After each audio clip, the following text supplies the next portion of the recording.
What's going on, everybody? I'm back with another video. This video is going to be a tactical preview of the Euro Final 2020 versus England and Italy. Now before we start, check out my book. It's on Amazon, it's online, and there's a link in the description below. Also be sure to check out my blog. I've been posting new articles weekly and trying to get one up every other day or so. So be sure to check that out on Medium. My link is in the description below, and be sure to follow me as well if you like written content. But let's get right into the video. So we're going to look at Italy in possession first because I think that will be the dominant phase in the match. So Italy line up with two central defenders, Bonucci and Chiellini, but soon this will be made into a makeshift back three in their build-up phase, with Di Lorenzo slotting in the first line of build-up. This will push Bonucci in a more central area and Chiellini into the left half space. So from here, this will create their back three and put Jorginho and Verratti as their double pivot. So what we see now from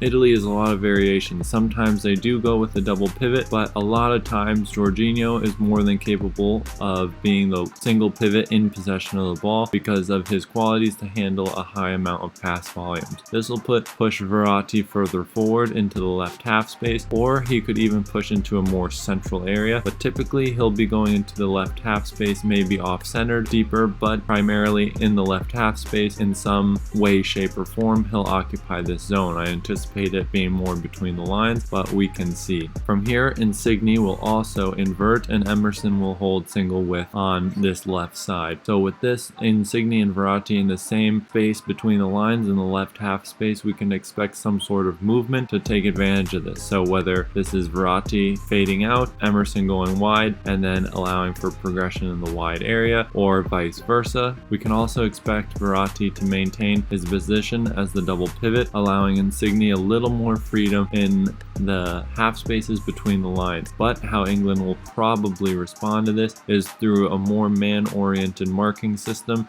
with their double pivot out of possession. So their 4-2-3-1 will look to control this space. So what this will do is open up central corridors for players like Immobile, and with Kane pressing, Mason Mount then splitting the difference, we can then see a third man concept being applied with then Verratti pushing forward and Immobile getting on the ball. So then from here we can see how Italy can break the first line or first attempt of pressure from England. What we'll also see on this right side is Di Lorenzo looking to progress the ball and pull out a player like Raheem Sterling to then take advantage of the numerical superiority created by Italy in this right half space and the right wide area. Italy will probably be able to separate the holding midfielders of England, with England's holding midfielders being a little bit more man-oriented, so Declan Rice could get pulled into the half space while Phillips is on the weak side. Mason Mount then would come to cover the holding midfielder as Kane maintained his height. So with this, we can see a rondo structure with a little bit of asymmetry, including Jorginho and Barella in the half space, then having Immobile as a target man, either coming back towards the ball or maintaining his height, trying to pin Luke Shaw and Harry Maguire to give the players on the ball and near the ball more time and space. So these will be the main concepts used by Italy and the main rotations that will get Di Lorenzo involved in the first line of build-up. We'll often see Jorginho as the single pivot and Verratti having more freedom in his vertical mobility higher up the field, but his starting point will most likely be alongside Jorginho. We'll see Insigne playing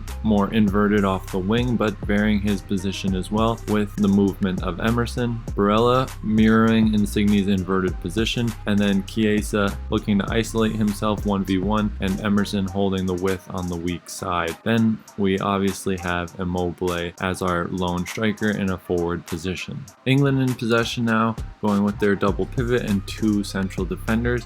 What we saw from them in the last game, which I think they'll continue with because it gives them more safety and security in possession of the ball for transition. They have Kyle Walker coming to join the first line of build-up, just very similar to how Italy play in possession as well, with Di Lorenzo dropping deeper, but Walker will also drop a little deeper to join the first line of build-up.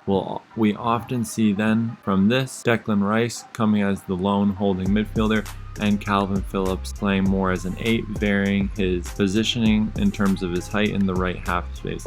we can see him come deeper to create press resistant circulation and create diagonal passing options between defenders, Kyle Walker and John Stones, but we also see him getting in more advanced positions as well.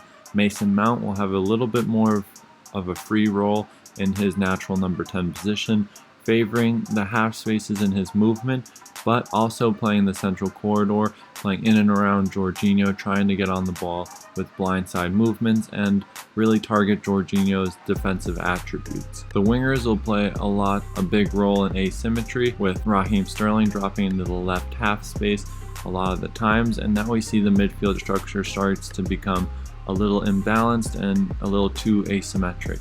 So when this happens, Phillips will probably drop deeper alongside Rice to then create a press-resistant 3-2 structure, allowing Mount to then drop into the half space.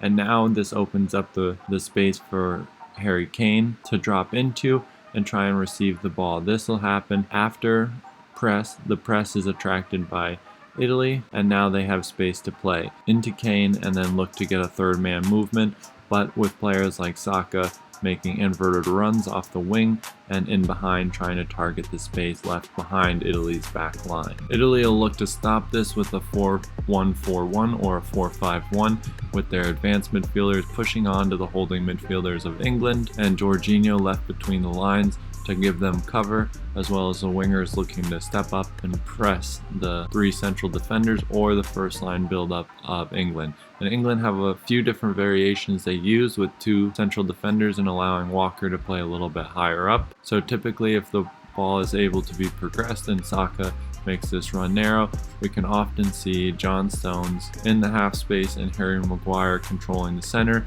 to avoid transition. Phillips may even go higher, overloading the space between the lines, or coming more narrow to open up the space for Mason Mount to receive the ball between the lines, but with just 2 central defenders, allowing John Stones to then progress. Phillips, the holding midfielder now, and Rice dropping in on the weak side as a deep lying playmaker. So again, a few different variations we'll see from England against this Italian side, which is very, very good defensively and are very organized. So it should be a really interesting matchup, and that's the analysis, guys. Please like and subscribe to the channel, and I'll see you in the next one.